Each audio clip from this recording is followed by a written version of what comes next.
नमस्कार दोस्तों, आज हम पॉलिटिकल साइंस के इंटर क्लास के नियोजित विकास की राजनीति चैप्टर के बारे में जानेंगे कि नियोजित विकास की राजनीति आखिर है क्या। और इस चैप्टर के आखिर में हम आपको कुछ शॉर्ट ट्रिक देंगे जो कि आपको आसानी से याद हो जाएगा। इसीलिए वीडियो में अंत तक बने रहिए और नॉलेज हब क्लासेस 9289 को जरूर सब्सक्राइब कीजिएगा दोस्तों, क्योंकि आने वाले दिनों में इसी तरह के नोटिफिकेशन आपको मिलते रहेगा। तो चलते हैं, जानते हैं नियोजित विकास की राजनीति के बारे में। आजादी के बाद भारत ने देश के आर्थिक और सामाजिक विकास के लिए योजनाएं बनाए, काम करने की नीति अपनाई, जिसे पंचवर्षीय योजना कहते हैं। इसे हम पंचवर्षीय योजना भी कहते हैं, यानी कि 5 साल के काम का एक योजना बनाया, क्योंकि हम सब जो थे हमारे हाथ में बिल्कुल धन नहीं था, यानी कि कुछ भी गरीब हो गए थे हम लोग। आज़ादी के बाद बिल्कुल गरीब हो गए थे, हमारे पास कुछ भी नहीं था करने को। तो कुछ योजनाएं बनाई जो कि 1950 में लागू किया गया था, जो कि योजना आयोग भी कह सकते हैं हम लोग। बाद में इसे 2015 में इसकी जगह नीति आयोग बना दिया गया। अब एक क्वेश्चन आएगा आपको एग्जाम में कि इसे नीति आयोग कब बनाया गया था, तो 2015 में इसे बनाया गया था। और पहले क्या कहा जाता था? 1950 में इसे क्या कहा जाता था? नीति आयोग, यानी सॉरी माय मिस्टेक, योजना आयोग। हम अब आगे आते हैं, भारत में नियोजित विकास की आवश्यकता क्यों पड़ी। एक इंपॉर्टेंट सवाल है कि भारत में नियोजित विकास की आवश्यकता क्यों पड़ी। गरीबी दूर करना, बेरोजगारी कम करना, कृषि और उद्योग का विकास करना, देश को आत्मनिर्भर बनाना, संतुलित क्षेत्र का विकास करना। यानी कि गरीबी दूर करना, क्योंकि आज़ादी से पहले हम लोग जो है अंग्रेजों के गुलाम थे और हमें सोने का चिड़िया कहा जाता था।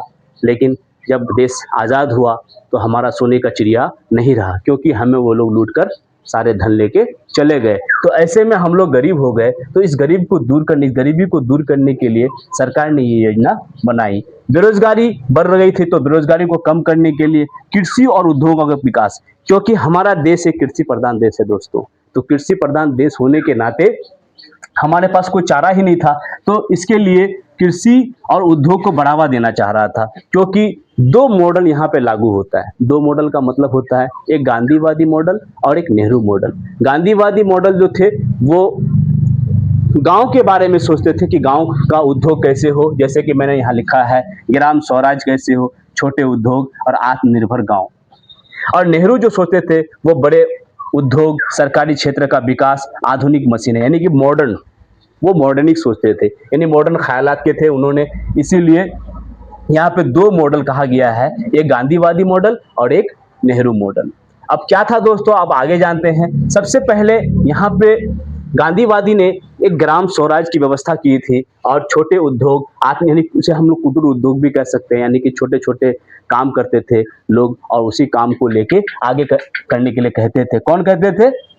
गांधी जी। और नेहरू जो थे वो बड़े उद्योग के बारे में सोचते थे कि हमारा जो भारत हो वो कैसे तरक्की करे और हम डेवलपमेंट में कैसे आए।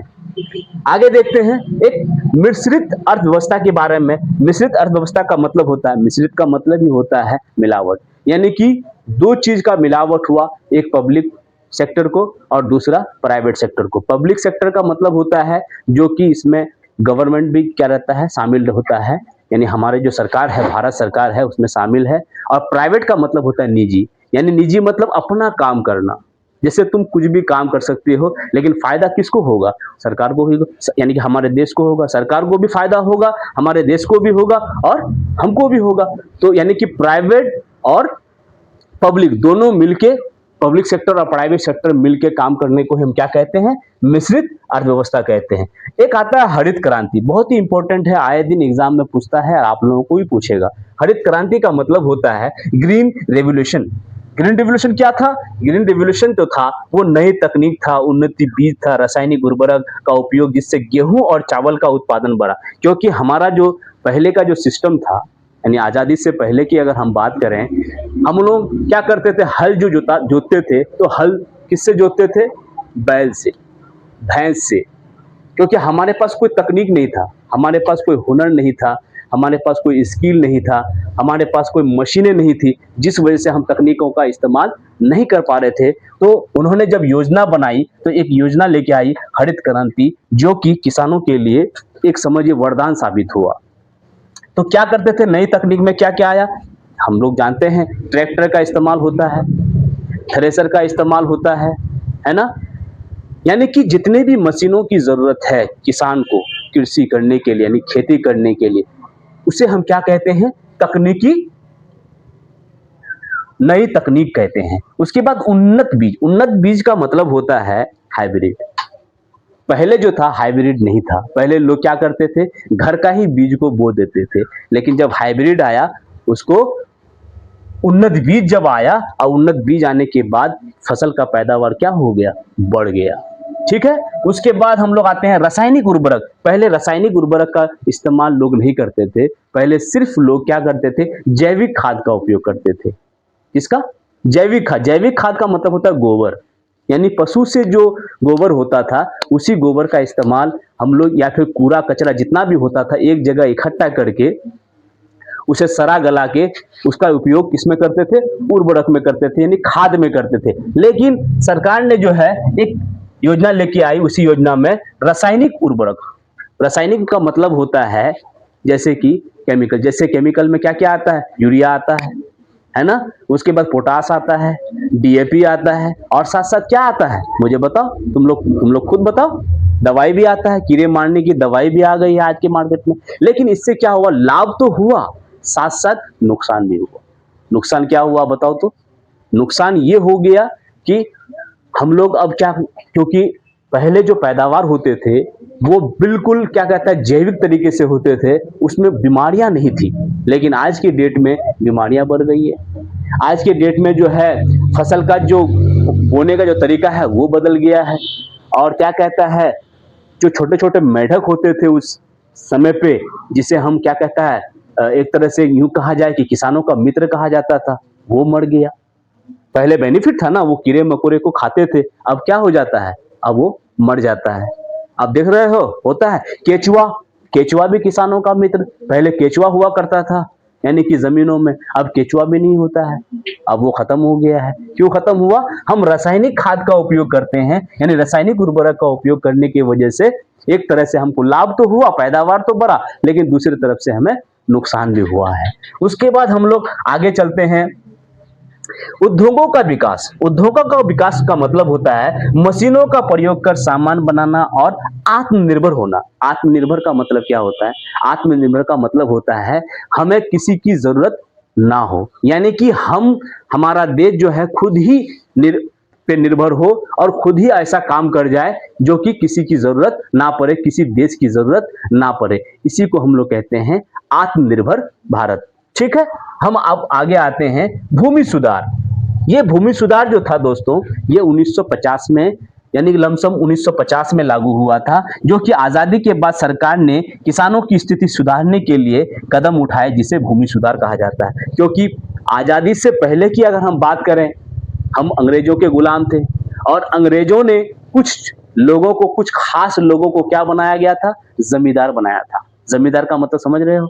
जमींदार का मतलब होता है उसे कई हजार एकड़ जमीन का मालिक बना देता था, और वही छोटे छोटे किसानों को जमीन देते थे। यानी कि जमीन देने वाला कौन बन गया? जमींदार। और जमींदार फिर किसानों से क्या लेते थे? कर्ज लेते थे, यानी कि सॉरी माय मिस्टेक, कर लेते थे, यानी कि कर, टैक्स वसूलते थे। किसके लिए?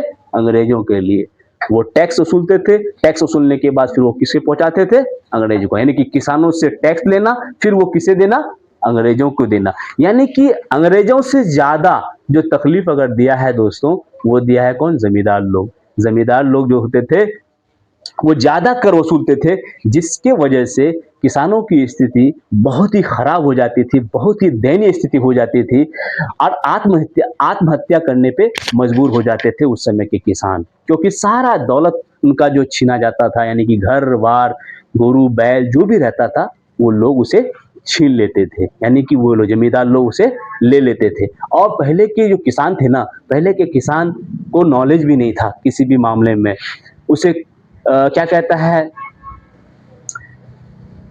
जैसे कि मान लेते हैं कि कर वसूलना था कम, तो उससे ज्यादा वसूला जाता था, लेकिन उन लोगों को पता नहीं चलता था, जिस वजह से किसानों की स्थिति क्या हो जाती थी? बिल्कुल खराब हो जाती थी। उसके बाद जो है, इस चैप्टर को याद करने के लिए एक शॉर्ट ट्रिक दी है, नी मी ह भू। इसका मतलब है नियोजन। नी से नियोजन आयोग, यानी कि नियोजित विकास की राजनीति आयोग जो बनाया 1950 में बनाया। उसके बाद मी से मिश्रित अर्थव्यवस्था हुआ। मिश्रित अर्थव्यवस्था जो बनाया, क्यों बनाया था? ताकि पब्लिक सेक्टर और प्राइवेट सेक्टर दोनों मिलके देश की उन्नति करे और देश तरक्की में आए। देश कब तरक्की करेगा? जब प्राइवेट सेक्टर के लोग, जो निजी लोग हैं वो और साथ साथ गवर्नमेंट दोनों मिलके अगर काम करेंगे तब ना देश तरक्की होगा। अब आगे आते हैं ह से हरित। मैंने बता दिया हरित क्रांति कब आया था? 1960 के दशक में आया था। मैं वहां लिख देता हूं, हरित क्रांति कब आया था? 1960 के दशक में आया था। 1960 के दशक में लेके आया था। और क्या था? नई तकनीक लेके आया, है ना, उन्नत बीज लेके आया और रासायनिक उर्वरक यानी रासायनिक खाद लेके आया। और बहुत से भूमि सुधार कब लेके आया था? भूमि सुधार जो लेके आया था 1950 में लेके आया था। तो यही सब सवाल जो है आए दिनों में, यानी बीते दिनों में भी पूछा गया है और आने वाले एग्जाम में भी पूछेगा। ये सब सवालों को आप सबको नोट कर लेना है, ठीक है ना। और ज्यादा से ज्यादा दोस्तों को इस वीडियो को भेजना है ताकि वो लोग भी इसका नॉलेज ले पाए और एग्जाम को आसानी से दे पाए।